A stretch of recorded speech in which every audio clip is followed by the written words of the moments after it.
favor of a lot of the things that we represent as working class people, or the unions, I mean. And I'm talking about Cuomo. The party, the third party, in particular, the WFP, that for all intents and purposes, I would rename after that endorsement, the What the Frack Party, supported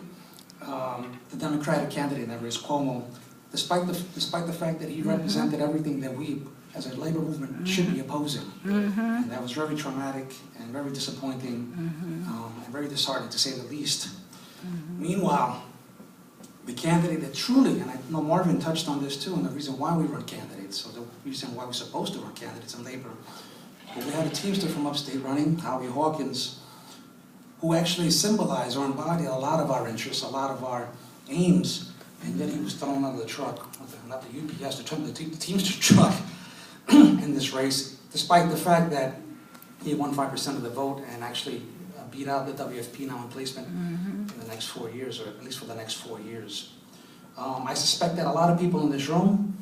might have said otherwise, that they were voting perhaps for a Cuomo or for the WFP or Democratic candidate, but I suspect that many people in secret voted for Howie Hawkins, and it's something that we should be proud of, because actually for the first time in my life at least, I actually felt good about voting for a third-party candidate that really represented, the interests and ideals of the working labor movement. So civic participation in the Latino community, indeed in many communities across the board, is at a low for many reasons that many of the panelists here already mentioned.